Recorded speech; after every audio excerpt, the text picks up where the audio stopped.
Students, internet तो आप सभी यूज़ करते हैं और आपको और इंटरेस्ट आता होगा जब आप किसी लिंक पर क्लिक करते हैं और आपका इंटरेस्टिंग पेज आपके मोबाइल पर या कंप्यूटर पे ओपन हो जाता है। But have you ever think how it is working? So इसे जानने के लिए आज हम कंप्यूटर नेटवर्क देखते हैं, दैट इज़ यूनिट 2। इस वीडियो में हम सबसे पहले देखते हैं what are the advantages of computer network. आप देखते आ रहे हैं कि पिछले 20 सालों में कंप्यूटर नेटवर्क में कितना डेवलपमेंट और एडवांसमेंट हो चुका है। From emailing a friend to online bill payment to downloading data from the internet to e-commerce, networking has made our world much smaller and forever changed the way we communicate. आज हम ATM machine, online railway और airline reservation, sharing, audio and video files, ये सब हमारी life का हिस्सा बन चुका है। ये कैसे काम करता है और ये कैसे ऑर्गेनाइज होता है, इसे हम आगे वीडियो में देखते हैं। After looking at the advantages of computer network, now we'll see how a computer network is designed. एक कंप्यूटर नेटवर्क को बनाने के लिए क्या क्या इंपॉर्टेंट कंपोनेंट्स है? These are hardware components and a suite of network software protocol. In hardware और software की मदद से हम एक कंप्यूटर नेटवर्क को बनाने में सफल होते हैं। What are its basic requirement? एक स्ट्रक्चर बनाने के लिए अगर सपोज मुझे डेटा ट्रांसमिट करना है ए से बी पॉइंट तक के लिए, तो मेरे लिए उसके लिए क्या खास इंपॉर्टेंट पॉइंट्स होंगे, क्या कंपोनेंट्स होंगे? पहले देखते हैं हम सेंडर। सेंडर जैसे सपोज सेंडर जिसको डेटा सेंड करना है, एक होगा रिसीवर जो डेटा रिसीव करेगा। नेक्स्ट है message. What is the message is being send from a sender to a receiver, that is also a very important part of a computer network. Next is transmission medium. Transmission medium से हम क्या समझते हैं कि हम data को किस माध्यम से भेजेंगे। Next is protocol. प्रोटोकॉल क्या होता है? Protocol is a set of rules which are used to transfer data from one point to another. और ये प्रोटोकॉल्स होते हैं software, means they are not hardware, they are software, they are in the category of software. Why? जैसे कि आप देखते हैं, आप कोई भी ब्राउजर पे आप जैसे सपोज आपने इंटरनेट सर्फ कर रहे हैं ना, आपने लिखा www.google.com, तो जब भी आप लिखते हैं तो आप उसके आगे देखते हैं कि उसके आगे ऑटोमेटिकली HTTP आ जाता है। ठीक है, HTTP आ जाता है, HTTPS आ जाता है। इस तरीके से आप देखते हैं हाइपर टेक्स्ट ट्रांसफर प्रोटोकॉल। ये एक प्रोटोकॉल होता है जो आपको ब्राउजिंग करने के लिए किसी नेट पे किसी पेज को सर्फ करने के लिए काम आता है। Is that clear to you? Okay. Next we will see what are the hardware components. Hardware components क्या होते हैं? हार्डवेयर कंपोनेंट्स के 3 डिफरेंट पॉइंट्स है। The very first is end nodes. End nodes आपको तो समझ में आ ही गया होगा। एंड नोड्स क्या होता है? एक सेंडर और एक रिसीवर। सेंडर वो जिसे डेटा ट्रांसफर करना है, और बी जिसके पास डेटा पहुंचेगा, दैट इज रिसीवर। ये सेंडर है और ये रिसीवर है। तो these are called the end nodes which are communicating with each other. Now next is intermediate nodes. Intermediate nodes क्या होंगे? Intermediate nodes वो होंगे जो end nodes को communication provide करने के लिए help करेंगे। ये हो गया जैसे आपका राउटर हो गया, ब्रिज हो गया, स्विच हो गया। आपको राउटर और ब्रिज के बारे में तो नहीं मालूम होगा, बट स्विच आपने देखा है। हमारे कंप्यूटर लैब में भी आपने स्विच आपने कई बार देखा है। बहुत सारे उसमें एक स्विच होता है जिसमें बहुत सारे पोर्ट्स होते हैं और सारा कनेक्शन किया जाता है, और उस स्विच की मदद से हमारे कंप्यूटर लैब में हमें इंटरनेट कनेक्शन मिल जाता है। तो ये इंटरमीडिएट नोड्स क्या वो करते हैं? एक ए पॉइंट से बी तक डेटा ट्रांसफर करने के लिए मदद करते हैं। Next is what is telecommunication links. Telecommunication links क्या होंगे? What are telecommunication links? Telecommunication links में मैंने आपको जैसे बताया 2 टाइप्स के होते हैं। This are wired and the next is wireless. ठीक है, वायर्ड मीडियम में क्या हो गया?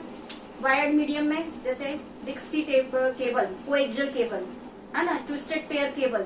ठीक है, optical fibre cable. Optical fibre cable internet services को कनेक्शन करने के लिए हम यूज करते हैं ऑप्टिकल फाइबर का। So these are what wired medium, जिसकी वजह से हम क्या करते हैं, डेटा ट्रांसफर करते हैं। जरूरी नहीं है कि वायर्ड मीडियम के थ्रू ही कम्युनिकेशन हो। हमारे पास नेक्स्ट ऑप्शन है वायरलेस, जिस पे आज पूरी दुनिया चल रही है। वायरलेस, आप मोबाइल सबके पास है ना, आप मोबाइल के थ्रू आप कम्युनिकेशन कर पा रहे हैं, मतलब उसमें कोई वायर नहीं है, that is wireless medium. Wireless medium की बात करेंगे तो हमारे पास एंटीना हो गया, है ना, सैटेलाइट्स हो गए। So these are the telecommunication links which are used for data transfer. Now next we will see what are software protocols. Software protocols क्या होते हैं, जैसे कि मैंने आपको पहले बताया, what is protocol. Protocol is set of rules which is used for communication. Next, without protocols data transfer करना पॉसिबल नहीं है। आपने सुना होगा, जब भी हम कोई डेटा ट्रांसफर करते हैं तो एक मॉडल होता है, that model is called TCP/IP model. इस TCP/IP मॉडल के थ्रू पूरे वर्ल्ड में आज डेटा ट्रांसफर हो रहा है। इस प्रोटोकॉल की मदद से ही हम डेटा ट्रांसफर कर पा रहे हैं, हम ऑनलाइन पेमेंट कर पा रहे हैं, हम ऑनलाइन वीडियो देख पा रहे हैं, हम ऑनलाइन कम्युनिकेट कर पा रहे हैं। यही प्रोटोकॉल्स हैं जिनकी वजह से आज पूरा वर्ल्ड कनेक्टेड है। अब हम नेक्स्ट वीडियो में देखेंगे what is TCP/IP and OSI model. दो मॉडल्स दिए हुए हैं, first is OSI model and the second one is TCP/IP model. Now we'll see different types of model, that is first is OSI model, Open System Interconnection, and the second one is TCP/IP model, Transmission Control Protocol. First of all we'll see कि ये शुरुआत कैसी हुई model बनेगी। America के जो department of defence है 1969 के अप्रोक्स उन्होंने कोशिश करी कि कुछ नेटवर्क्स को आपस में कनेक्ट कर सके। कुछ कंप्यूटर, एक छोटा सा नेटवर्क बनाया और उसमें कुछ कंप्यूटर्स को आपस में कनेक्ट कर सके। तो उन्होंने कुछ सेट ऑफ रूल्स बनाए, कुछ प्रोटोकॉल्स का यूज करा और उन प्रोटोकॉल्स को यूज करके वो सक्सेसफुल रहे कुछ कंप्यूटर्स को आपस में कनेक्ट करने में। और वो सबसे पहला नेटवर्क कहलाया ARPANET। ARPANET का फुल फॉर्म है advance research project agency network. ये हमारा first operational packet switching network बना, जिसमें एक छोटे नेटवर्क से शुरुआत हुई। फिर धीरे धीरे उस नेटवर्क को ग्रो करा गया, कुछ यूनिवर्सिटीज को कनेक्ट करा गया, फिर और धीरे धीरे ग्रो करा और आपस में कम्युनिकेशन स्टार्ट किया। इस कम्युनिकेशन में उन्हें सक्सेसफुल रहे और उन्होंने उस TCP/IP मॉडल को उस प्रोटोकॉल्स को यूज करके उन्होंने अपना डेटा ट्रांसफर करना स्टार्ट करा। At the same time OSI model भी डेवलप हो रहा था। OSI मॉडल किसने बनाया? International standard organisation. ये एक दूसरी टीम थी जो केवल इस मॉडल पे क्या कर रही थी, केवल वो थ्योरेटिकल अप्रोच दे रही थी। उन्होंने काम लगभग उनका भी ऐसा ही था, बट इन्होंने सिर्फ एक रेफरेंस मॉडल बनाया। जैसे कि हमारी यूनिवर्सिटीज में, कॉलेजेस में होता है पेपर वर्क बनाना, सिर्फ पेपर वर्क बनाना कि पेपर आपने ये बनाया है, ये आपका काम हो गया, बट उसको इम्प्लीमेंट नहीं करा। पर अमेरिका ने क्या किया था, उस मॉडल को बनाया और इम्प्लीमेंट करा। इन्होंने उस मॉडल को बनाया केवल ऐसे थ्योरेटिकल रूप में और पेपर में लिख दिया, बट उसका इम्प्लीमेंटेशन नहीं हुआ। So this is the difference between TCP/IP और OSI मॉडल की OSI मॉडल को अभी भी क्या कहा जाता है, एक रेफरेंस मॉडल कहा जाता है, और TCP/IP मॉडल को क्या कहा जाता है, एक इम्प्लीमेंटेड मॉडल। जो आज पूरी दुनिया में जो पूरा वर्ल्ड कनेक्शन है वो it is all possible with the help of TCP/IP model. So now अगर जब ये है तो फिर इसे OSI का क्या यूज है? बट स्टूडेंट्स, OSI मॉडल ही एक मॉडल है जिसकी वजह से आप पूरे इंटरनेट की दुनिया को समझ सकते हैं। OSI की मदद से आप पूरा लेयर पे काम करना सीखेंगे, कैसे एक लेयर दूसरी लेयर की मदद से डेटा ट्रांसफर करने के लिए सक्सेसफुल होती है ना। तो OSI will help you how connection is possible. Now we'll see OSI model in detail. OSI stands for Open System Interconnection, which is a reference model developed by International Standard Organization ISO. ठीक है, अब इसको हम एक कहानी के रूप में समझेंगे कि कैसे OSI की मदद से एक डेटा ट्रांसफर हो रहा है दो डिवाइसेस के बीच में। सपोज एक कंपनी है, ठीक है, इस कंपनी में मेरे पास 7 एम्प्लॉइज है। कितने का एम्प्लॉइज है? 7 एम्प्लॉइज। उस कंपनी का नाम है ABC जो इंदौर में है, और एक और दूसरी कंपनी है दैट इज XYZ भोपाल में। तो ABC के जो CEO है उन्हें कुछ डेटा भेजना है किसे? XYZ कंपनी को, ठीक है। तो अब जो CEO है उनके पास 500 पेजेस का डेटा है, वो है application layer, that is Aman is the CEO of the company. उनके पास 500 पेजेस का डेटा है और वो भेजते हैं डेटा किसे? प्रेजेंटेशन लेयर को, कि ये डेटा मुझे XYZ कंपनी को भेजना है और वो आज ही मिल जाना चाहिए विदाउट एनी फेल, नहीं तो अच्छा नहीं होगा। तो इस डर से प्रेजेंटेशन लेयर फिर अपने काम में लगता है, दैट इज प्रीशा, है ना। प्रीशा देखती है कि अरे बॉस ने मेरे को डेटा भेजा है 500 पेजेस का है, फिर वो देखती है 500 पेजेस का, बट वो जो लैंग्वेज है उसमें लैंग्वेज होती है फ्रेंच लैंग्वेज। कौन सी लैंग्वेज होती है? French language. पर क्या होता है कि अदर सिस्टम को इंग्लिश समझ में आती है। क्या समझ में आती है? इंग्लिश समझ में आती है। तो फिर वो क्या करती है? ये प्रेजेंटेशन लेयर कन्वर्ट कर देती है उस फ्रेंच लैंग्वेज के डॉक्यूमेंट को इनटू इंग्लिश, ठीक है। प्रीशा का काम खत्म होने के बाद वो सागर को देती है, दैट इज सेशन लेयर। सागर उसे क्या करता है? देखता है कि ये डॉक्यूमेंट आया है अमन सर के पास से, और ये भी पता होता है कि बहुत इंपॉर्टेंट है तो उसे आज ही भेजना है। तो फिर वो क्या करता है? सेशन लेयर XYZ कंपनी के सेशन लेयर को फोन लगाता है, that is Sagar phone call करता है, एक सेशन इनिशिएट करता है कि भैया हमारा एक डॉक्यूमेंट है जो आपके पास आज रात 9 बजे तक आएगा, और जैसे ही आपके पास आ जाए प्लीज आप मुझे इंश्योर कर दीजिएगा, आप मुझे एक्नॉलेजमेंट दे दीजिएगा कि आपके पास वो डेटा आ चुका है। फिर नेक्स्ट क्या होता है? सागर जब ये session layer XYZ session layer को बता देता है, फिर नेक्स्ट वो ट्रांसपोर्ट लेयर को दे देता है। ट्रांसपोर्ट लेयर देखता है कि अरे बाबा 500 पेजेस का डेटा है, तो वो क्या करता है? उस 500 पेजेस को वो डिफरेंट सेगमेंट्स में कन्वर्ट कर देता है, दैट इज उसको 5 पार्ट्स में वो कन्वर्ट कर देता है। 100 ईच पेज, है ना। 100 मतलब उसने अब क्या करा? उसने डेटा को पार्ट्स में डिवाइड कर दिया, ठीक है ना। उसने ये भी सोचा कि बहुत सिक्योर डेटा है और एक साथ अगर हम भेजेंगे कॉन्फिडेंशियल डेटा लूज हो सकता है, किसी को पता चल सकता है, तो वो क्या करेगा? क्या करता है? वो उसको सेगमेंटेशन कर देता है और उसकी नंबरिंग कर देता है कि ये पहला है, ये दूसरा है, ये तीसरा है, ये चौथा है और ये 5वां है। फिर नेक्स्ट आफ्टर वो टिया जो होती है ना, तो टिया क्या कर देती है? नंदनी को बता देती है, that is network layer. Network layer को बता देती है कि देखो ये सेगमेंट्स का 5 सेगमेंट्स का डेटा है हमारे पास, उसे हमें उस XYZ भोपाल की कंपनी में भेजना है।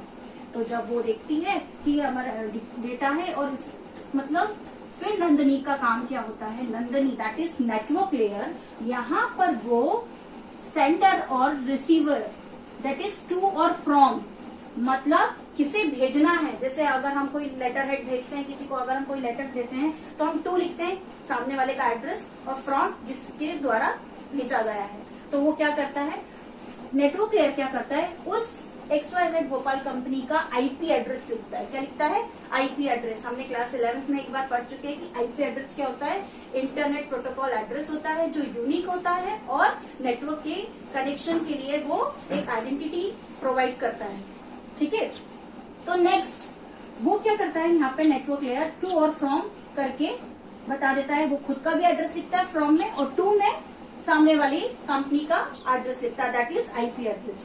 फिर network layer that is Nandini अब दृष्टि को बता देती है कि ये डेटा बहुत सिक्योर है, इसे भेजना है और इस रास्ते से आप भेज दीजिएगा, है ना।